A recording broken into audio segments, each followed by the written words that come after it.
बहुत दूर एक रहस्यमयी जंगल में ल्यूमिनारा नाम का परी गांव था। वहां की परियां नदियों के किनारे गाती थी, तितलियों से बातें करती थी और चांदनी रातों में फूलों पर नाचती थी। गांव की सबसे प्रसिद्ध जड़ी बूटी परी थी नीरा। नीरा की खासियत थी कि वो किसी भी फूल या पत्ते से खूबसूरत मेकअप बना सकती थी, आंखों की छाया से लेकर चमकती क्रीम तक। उसकी दुकान चमक की चौपाल गांव की शान थी, पर तभी सब कुछ बदल गया। एक एक कर परियां रहस्यमय तरीके से लापता होने लगीं। गांव में सन्नाटा और डर फैल गया। कोई कुछ नहीं समझ पाया। गांव की महारानी थी एल्विना, रूपवती, सौम्य दिखने वाली, जो हमेशा सफेद घोड़े पर उड़ती थी। उसने अपने सैनिकों को लापता परियों को ढूंढने भेजा, पर सब लौट आए खाली हाथ। एक दिन नीरा पहाड़ की तलहटी में दुर्लभ जड़ी ढूंढने गई, तो उसने देखा रानी के सैनिक एक डरी हुई परी को एक काली गुफा में खींच रहे हैं। वो दंग रह गई। एल्विना तो सबकी रक्षक थी, फिर ये क्यों? वो गांव लौटकर सबको बताने गई, लेकिन सभी ने उसका मजाक उड़ाया। रानी ऐसा कभी नहीं कर सकती, वो हमारी मां जैसी है। उसकी बातों को अफवाह कहकर सब दरवाजे बंद कर लेते हैं। ये बात रानी एल्विना तक पहुंचती है। नीरा को महल बुलाया जाता है। वहां नीरा पर सच्चाई का पर्दा हटता है। रानी एल्विना असल में अपनी सुंदरता बनाए रखने के लिए परियों के पंख कटवाकर उनका सार निकालती थी। राजवैद्य उन पंखों से अमृत सौंदर्य रस बनाता, जिससे एल्विना जवान बनी रहती। वो परियों को गुप्त कक्षों में कैद कर उन्हें जीवन भर की सुंदरता के बदले कैद में डाल देती।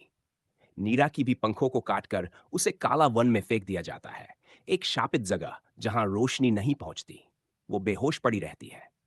फिर अचानक एक नीली चमकती बेल उसके शरीर के पास आकर लिपटती है।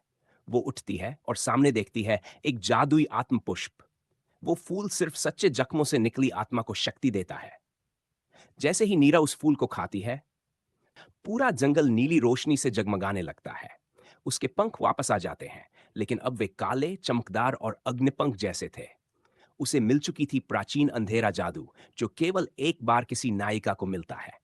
अब वो थी नीरा शैडोविंग, सुंदरता की देवी नहीं, बदले की जादूगर परी। नीरा ने जंगल के जहरीले फूलों से एक किट तैयार की, ब्लूम एफ डेस्पेयर, सुंदरता देने वाला जहर। उसने अपना चेहरा बदला, एक विदेशी परी का रूप धारण किया और महल पहुंची। सिरिया की राजकुमारी की तरफ से उपहार, महारानी एल्विना को।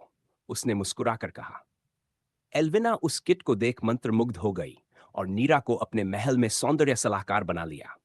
नीरा ने सबसे पहले उसकी क्रीम में हल्का पारा मिलाया, जिससे चेहरे पर तेज चमक आती थी।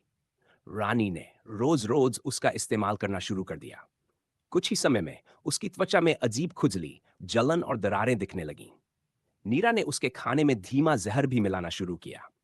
धीरे धीरे एल्विना का चेहरा चुर्रियों से भर गया, बाल छट गए, आंखों के नीचे काले गड्ढे बन गए।